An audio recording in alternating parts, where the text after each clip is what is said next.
Hana Kim sat in row 3 of the biggest classroom she had ever seen. The room was so large that she could barely see the front wall. Above her head, the ceiling showed stars and planets moving slowly across a dark sky. She knew those weren't real stars. They were just pictures made by computers. But they still made her feel very small. Around her sat 3,000 alien students. Some looked like giant insects with shiny shells. Others looked like walking trees with too many arms. A few looked almost human, but their skin was blue or green or covered in scales. Hana was one of only 12 humans in the entire school. The Celestial War College was the most important military school in the galaxy. It floated in space around a huge gas planet that looked like a green and brown marble. Only the best students from every world could come here. Most aliens thought humans were too stupid to attend. They had only let humans in because Earth had just learned how to travel faster than light. Hana pulled her uniform straight and looked at her small computer pad. Today was the final exam. Everything she had learned in the past year would be tested. If she failed, she would be sent back to Earth in shame. If she passed, she might get a job protecting planets and space stations. Commander Thule walked to the front of the room. He was a Valak, which meant he looked like a tall gray person with no hair and big black eyes. His voice was flat and cold when he spoke. Students, today you will take the most important test of your lives. You will watch different situations happen on the big screen. Your job is to find the biggest threat in each situation. The computer will record all your answers. Hana felt nervous. She had studied hard, but she always felt like the other students knew things she didn't. They had grown up learning about space wars and alien politics. She had grown up on a farm in Korea, helping her grandmother grow rice. Remember, Commander Thule continued, the galaxy faces many dangers. Pirates attack our ships. Rebels fight against lawful governments. Religious fanatics want to start wars. Your job as future officers is to stop these threats before they destroy innocent lives. The lights in the room grew dim. A huge screen appeared in front of them, floating in the air like magic. Hana could see it clearly even from row 3. Behind her, she heard a Bruthan student whisper to his friend. The Bruthan looked like bears that walked on 2 legs, but they were much bigger and had 4 arms each. Why do they even let the humans take this test? He said. Everyone knows they can't think about complex problems. His friend laughed quietly. I heard they still use chemical rockets on their homeworld. How can creatures that primitive understand galactic strategy? Hana felt her face get hot with anger, but she said nothing. She had heard comments like this every day for a year. Most aliens thought humans were barely smart enough to use tools, let alone fight space battles. To her left sat a Zhek student. The Zhek looked like people made of living crystal. Light moved through their bodies in pretty patterns when they thought hard. This one's light was pulsing fast, which meant she was excited about the test. I have studied every major conflict in the past 500 years, the Zhek said to another crystal person. The patterns are clear. Crush rebellion quickly. Destroy pirates without mercy. Show no weakness to fanatics. Simple problems need simple solutions. More students around the room were talking now. They all seemed confident about what they would do. Find the bad guys, destroy them with big weapons, win the war. But something felt wrong to Hana. Back on Earth, her grandmother had taught her to watch everything carefully before making decisions. Look at the whole garden, her grandmother would say. Don't just see the sick plant. See what made it sick. Commander Thule raised one long gray hand. The room became quiet. Your first situation will begin now. Remember, identify the primary threat. Choose wisely. The screen lit up with bright colors. It showed a space station orbiting a rocky planet. The planet was covered with mines and factories. Thousands of workers lived there, digging metals and crystals out of the ground. But something was wrong. The workers had stopped working. They were carrying weapons and marching toward the government buildings. Some were breaking windows and setting fires. Their leader was giving speeches about freedom and justice. Hana watched carefully. The other students were already typing their answers into their computers. They had decided quickly. The rebels were the threat. The solution was to send soldiers to stop them. But Hana kept watching. She saw how thin the workers looked. She saw the big machines that did most of the work while people stood unemployed. She saw the fancy ships that came to take away all the valuable materials. None of those ships belonged to people who lived on the planet. The screen showed more information. The mining company was called Galactic Resources Corporation. They owned all the mines. They owned all the factories. They owned the stores where workers bought food. They even owned the houses where workers lived. Hana's grandmother had told her stories about landlords who owned everything in old Korea. The landlords got rich while the farmers who did all the work stayed poor. Eventually, the farmers got angry, enough to fight back. This looked the same to her. The workers weren't the real problem, they were just hungry and desperate. Someone else was making them desperate. But when she looked around, none of the other students seemed to see this. They were all writing about military tactics to stop the rebellion. They talked about which weapons would work best against crowds of workers. Hana started typing her own answer, but she felt confused. Was she seeing something that wasn't there? Or were 3,000 alien students missing something obvious? The next situation appeared on the screen before she could finish thinking about the first one. The second situation showed spaceships flying between planets. These were trade ships carrying food, medicine, and other important things that people needed to live. But pirates kept attacking them. The pirates had fast ships and powerful weapons. They stole everything valuable and sometimes killed the crews. Around Hana, the alien students were getting excited. This was the kind of problem they understood. Pirates were clearly bad. The solution was to build bigger warships and hunt down every pirate in space. "Send the entire Fifth Fleet," whispered a Neloth student behind her. The Neloth looked like tall, thin people with pale skin and big heads. They could read minds, which made them good at finding hidden enemies.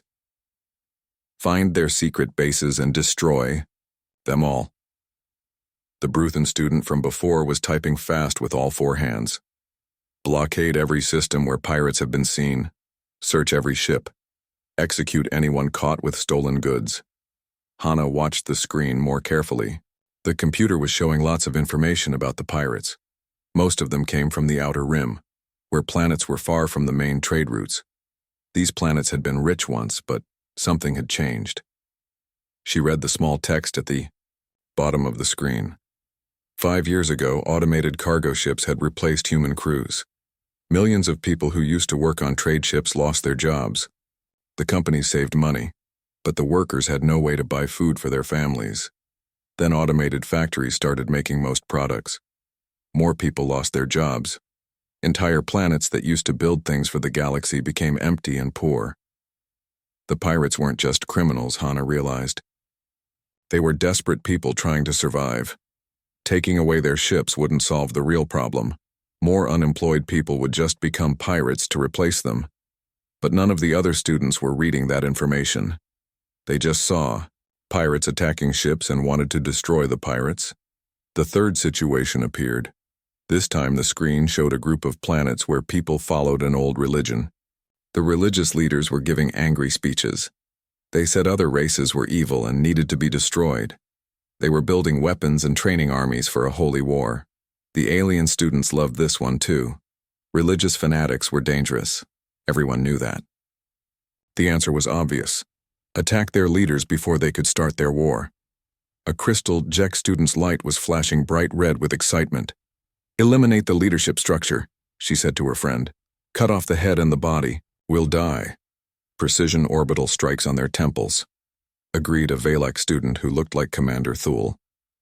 Show them that their gods cannot protect them. But Hana was reading the background information again. These religious planets had been peaceful for hundreds of years. Their holy books taught love and kindness. What had made them suddenly turn violent?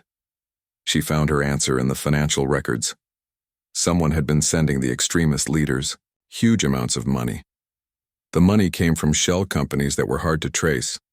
Whoever was behind this wanted these planets to start fighting. Hana thought about this carefully. If someone was secretly paying for extremists to cause trouble, then killing the extremists wouldn't stop the problem. The mysterious money source would just find new extremists to pay. She started to see a pattern. In every situation, the alien students were looking at the people causing trouble, but they weren't asking who might be making those people cause trouble. The fourth situation showed food riots on an agricultural planet. People were starving even though the planet grew enough food to feed everyone. The alien students immediately decided the rioters were the threat.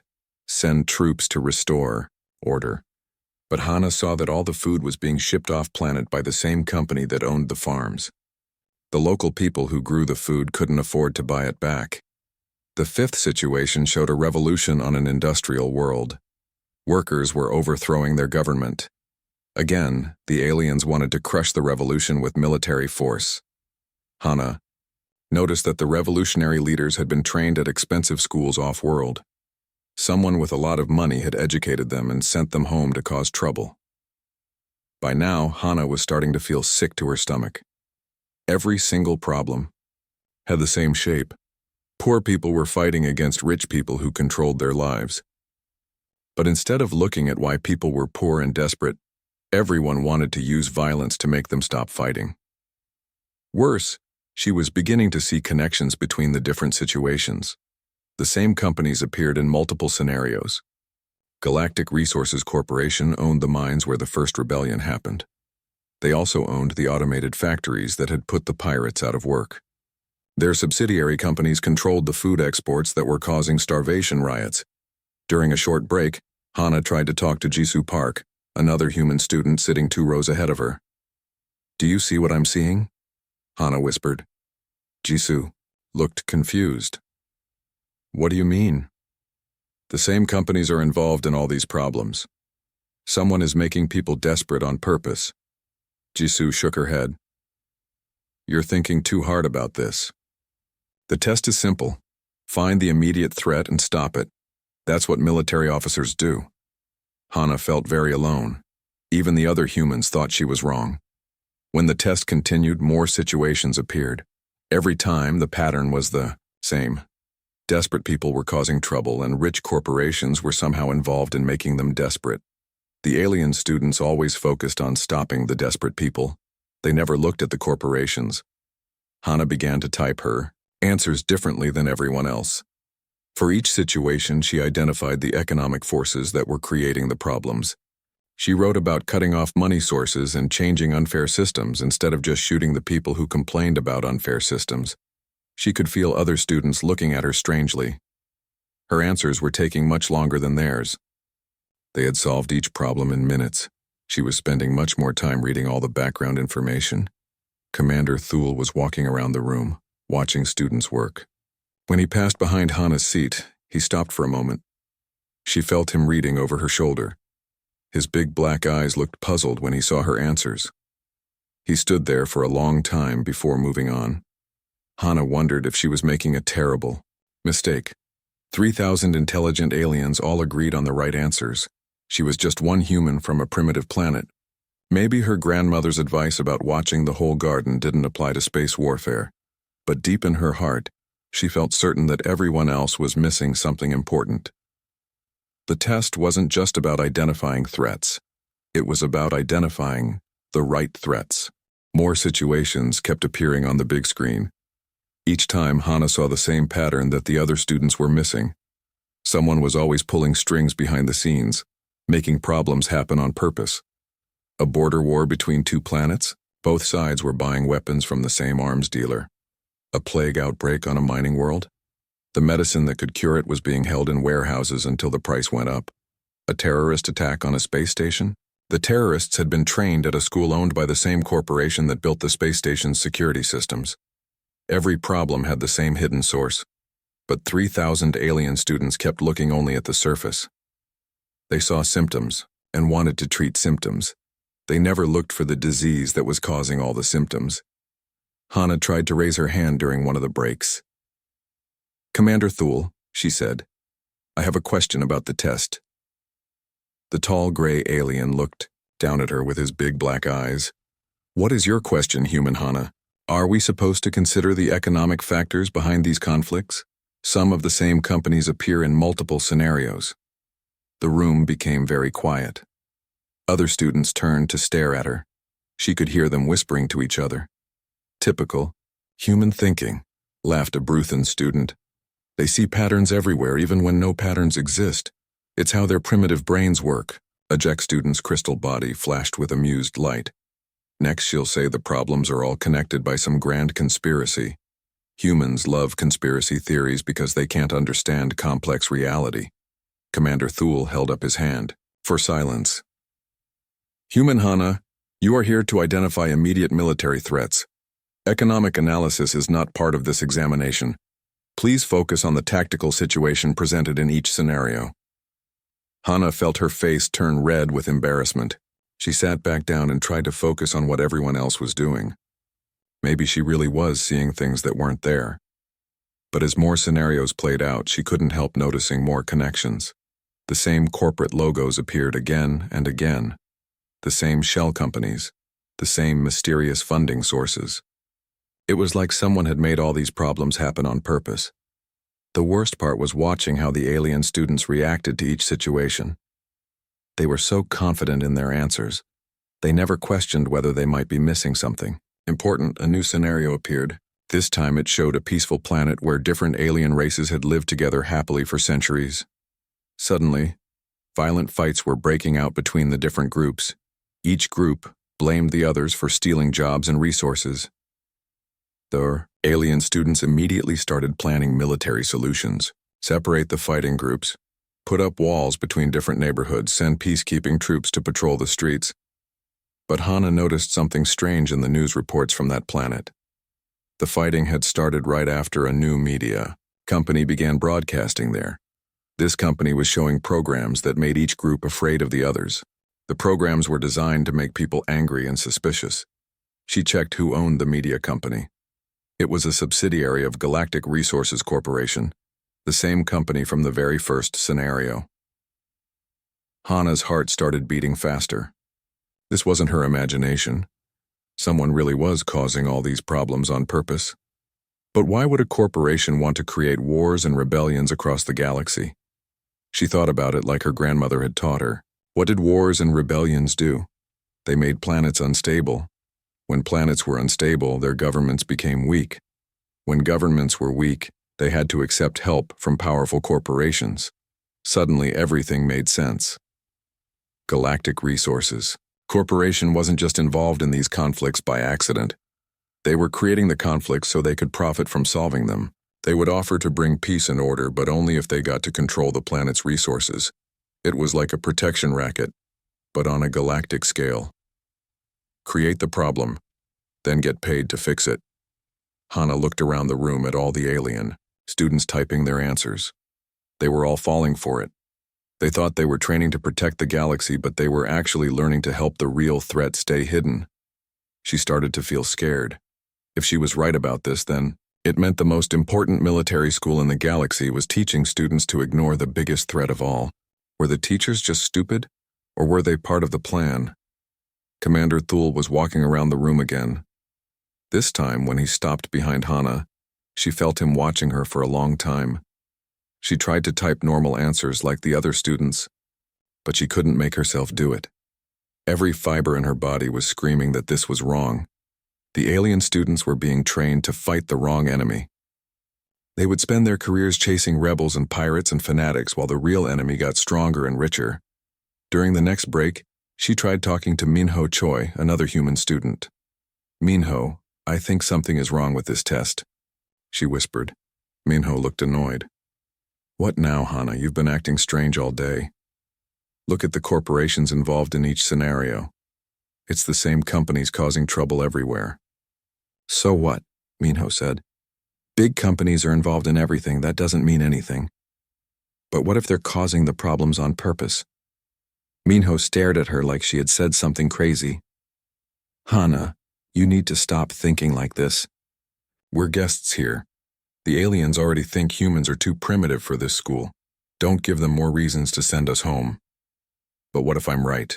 You're not right, Minho said firmly. You're being paranoid. Just answer the questions the way they want you to answer them. Hana felt more alone than ever. Even her fellow humans thought she was losing her mind. She looked up at the ceiling, where the fake stars were still moving slowly across the artificial sky. Somewhere out there, real people on real planets were fighting and dying. The alien students in this room would graduate and go out to stop those fights. But they would be stopping the wrong things. The rebels and pirates and fanatics weren't the real threat. They were just tools being used by the real threat. As long as nobody looked behind the curtain, the puppet master could keep pulling strings, forever. Hana made a decision. She was going to keep writing her real answers, even if everyone thought she was crazy, even if it meant failing the test and going home in shame. Because if she was right, then somebody needed to see the truth. Even if that somebody was just one human girl sitting in row 3 of the biggest classroom in the galaxy. The final scenario appeared on the screen, and Hana's blood turned cold. This wasn't a practice situation from history. The screen was showing news reports from right now, today. Real ships were really attacking a real planet, and real people were really dying. She looked around the room. The other students didn't seem to realize they were watching actual events. They thought it was just another test question.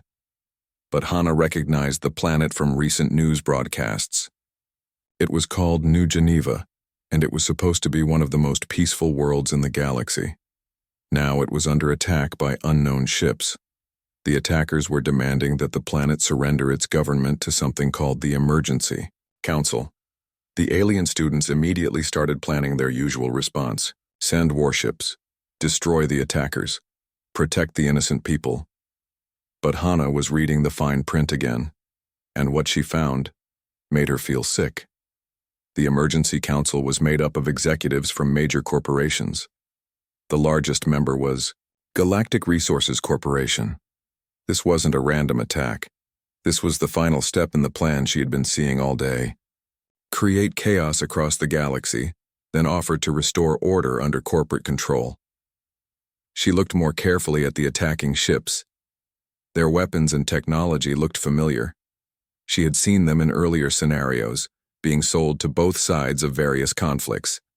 The same companies that were now offering to save the galaxy had been selling weapons to destroy it. Time remaining, 10 minutes, announced Commander Thule. Hana's hands were shaking as she typed her final answers. For each scenario, she explained how Galactic Resources Corporation and its partners were creating problems on purpose. She showed how they profited from every conflict, no matter which side won. She predicted that they would soon offer to bring peace to the galaxy, but only if they were allowed to control everything. Around her, the other students were finishing their tests. They looked confident and happy. They thought they had done well. Time is up, said Commander Thule. Please submit your examinations. The lights came back on. Students began talking excitedly about their answers. Nobody seemed worried about their grades. The test had been easy for them. But as the crowd of aliens filed out of the room, Commander Thule's voice stopped Hana. Human Hana, please remain behind.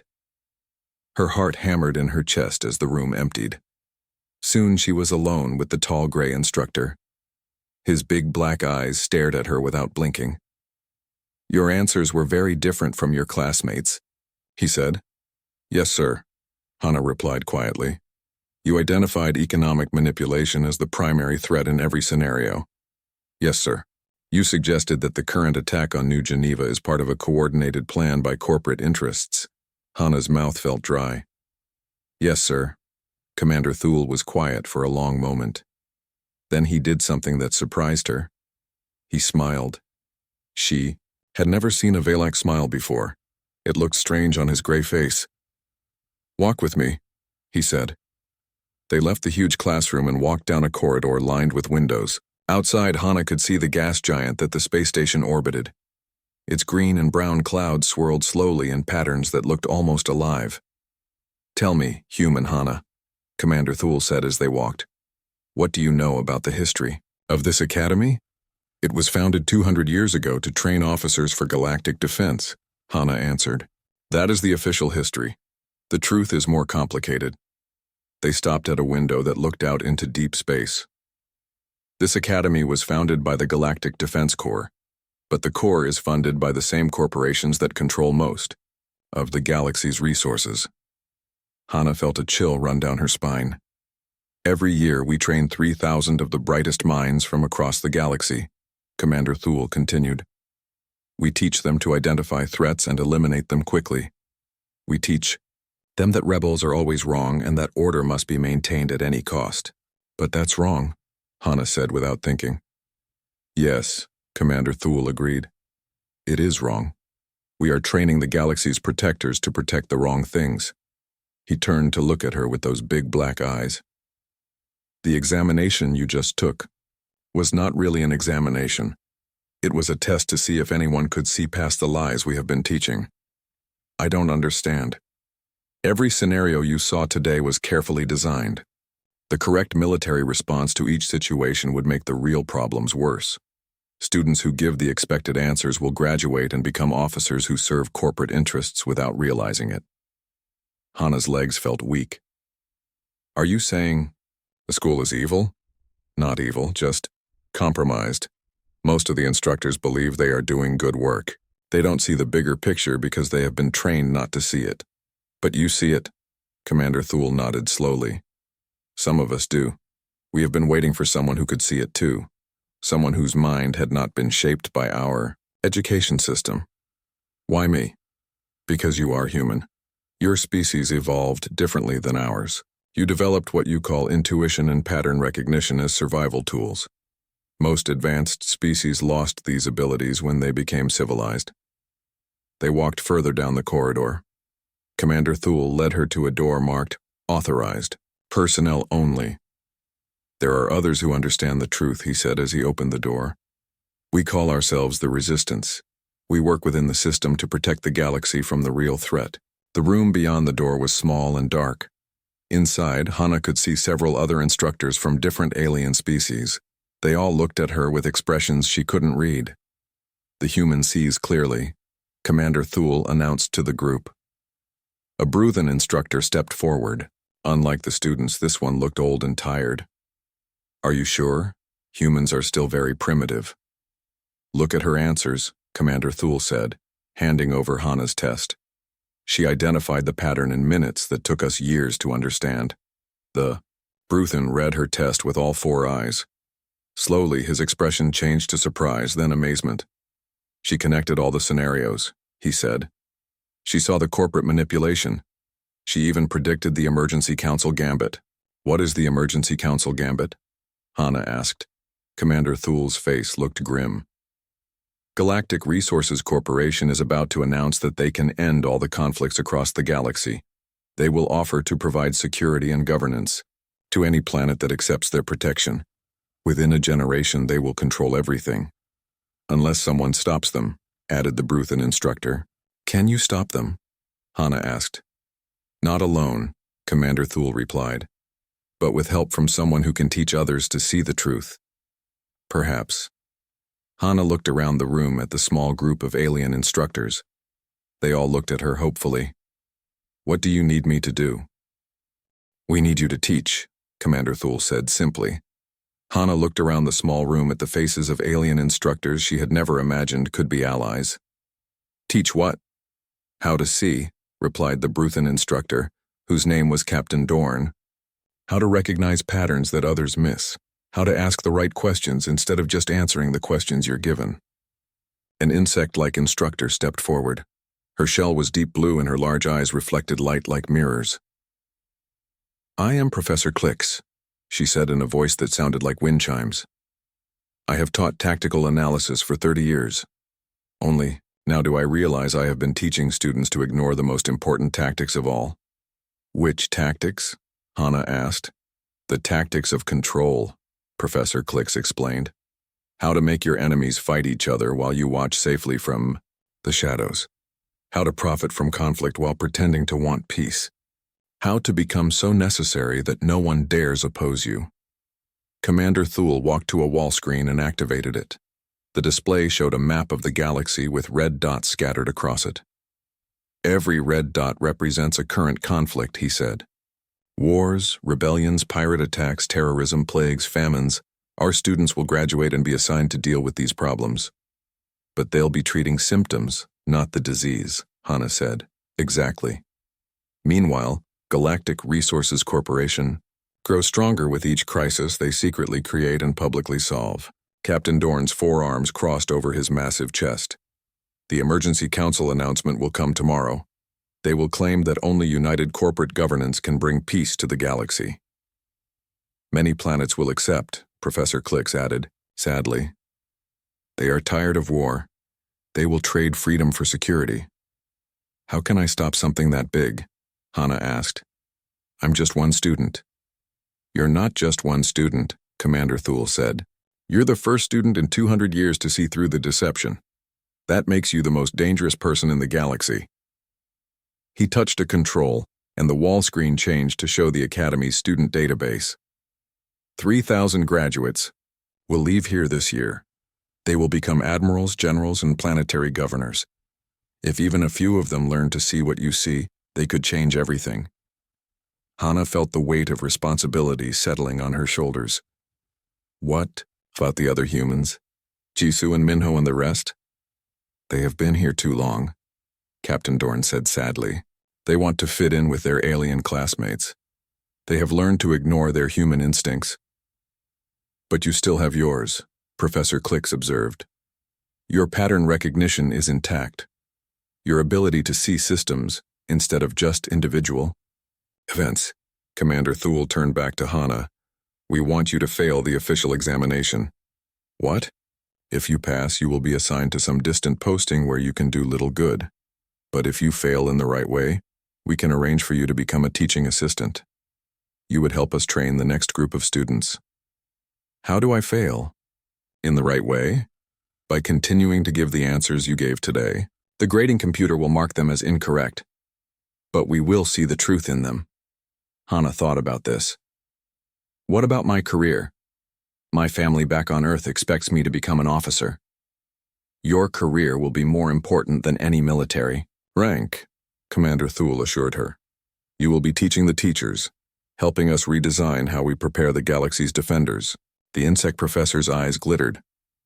The human ability to see patterns was shaped by millions of years of evolution. Your ancestors had to quickly identify which predators were hunting them and which plants were safe to eat.